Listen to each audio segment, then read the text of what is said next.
Pour parler d'un autre thème sensible, justement maintenant, la mobilité. Oui, et comme vous l'avez dit, c'est vrai que tout est imbriqué. On voit les réaménagements du centre-ville vont de pair avec la question de la mobilité, de la circulation. Le centre-ville est engorgé, il faudra trouver des solutions. On l'a entendu, le test fait à la rue de la Poste avec le sens unique et la suppression des places de parc a été un véritable tollé. Donc il faut trouver d'autres réponses aujourd'hui. Et autre grand défi pour les autorités de Puy, la ville doit s'apprêter à accueillir plus de bus qui vont plus vite en centre-ville. Ça fait partie de la stratégie des axes forts. Et là, il faut aussi trouver des réponses adéquates au niveau des infrastructures. Nicolas Lebas, bonsoir. Bonsoir. Vous êtes président de la section PLR, puis Paudet-Belmont, gestionnaire d'entreprise. Vous présentez, je pose la question au président de section naturellement, vous présentez pas moins de 4 candidats pour cette élection. On vous accuse de l'autre côté du bord politique d'arrogance et de volonté de mainmise. Nicolas Lebas, qu'est-ce que vous répondez à vos détracteurs ? Alors d'abord, je ne suis pas là pour me laisser accuser ni pour accuser les autres. On est là pour présenter une équipe qui est faite de compétences différentes, mais de compétences complémentaires. On a la chance d'avoir un syndic, une municipale, qui ont démontré dans leur mandat qu'ils étaient tout à fait aptes, et plus que cela, à gérer la commune, à gérer cette commune comme elle se doit. Certains pourraient vous dire que c'est suffisant ? Non, c'est pas suffisant. On peut faire mieux, on peut faire plus, on peut s'engager. Comme mon voisin, j'ai des compétences professionnelles que je souhaite mettre au service de ma communauté, de ma cité.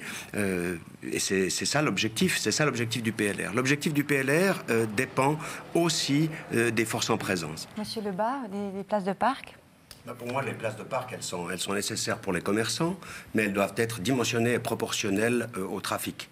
Et dès lors que la décision serait prise que le trafic ne soit que dans un sens, une diminution des places de parc semble nécessaire en fonction du réaménagement de l'espace public. Donc, une fois de plus, les Verts n'ont pas inventé les transports publics, au même titre que le PLR n'a pas inventé la voiture. Il s'agit maintenant d'avoir les bonnes idées des uns et des autres, d'intégrer le tout dans un schéma cohérent pour que Puy soit une cité cohérente par rapport au mode de transport. Et ça, c'est quelque chose qui est tout à fait possible aujourd'hui avec les possibilités qui existent, particulièrement en termes de transfert modal entre le train et la voiture, le train et le bus. Et on doit respecter les besoins de tous les citoyens. Nicolas Lebas, est-ce qu'il y a des problèmes de parking au centre-ville de Puy ? Moi, je pense qu'aujourd'hui, je constate qu'il n'y a pas de problème de parking au centre-ville de Puy. Il y a un problème de convivialité du centre, ce qui a été évoqué tout à l'heure, et c'est là-dessus qu'on doit se concentrer.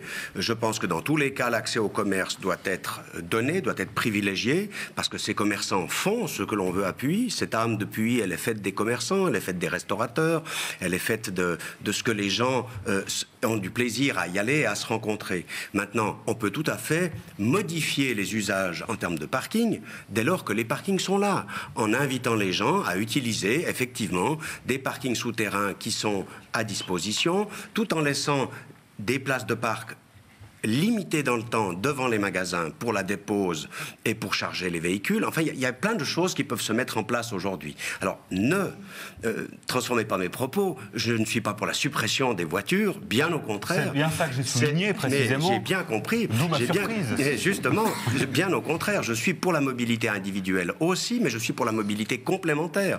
Moi-même, en fonction d'où je dois me rendre, je prendrai un train si je vais à Zurich, mais je prendrai ma voiture si je dois aller à Oron. Pas de vélo ? Ah si, mon vélo aussi. Mais ça, c'est pour le week-end. Ça, c'est pour faire la petite corniche. Et on a beau essayer, on revient toujours à la voiture. Alors, je vais essayer de revenir sur la mobilité douce avec Nicolas Lebas. Qu'est-ce qu'il faudrait faire, s'il faut faire plus, qu'est-ce qu'il faudrait faire encore pour la mobilité douce ? Quitte à répéter ce qui a été dit avant, on est sur des axes forts, on est concerné par le projet d'agglomération Lausanne-Morges, on est donc de fait forcé à faire avec les autres, à faire avec nos voisins. À contre-cœur ?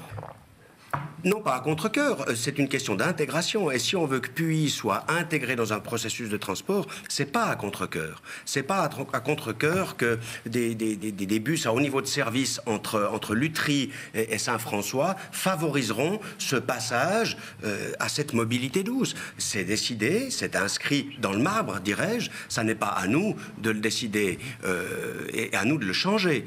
On doit trouver les meilleures solutions pour intégrer ces différents types de transport.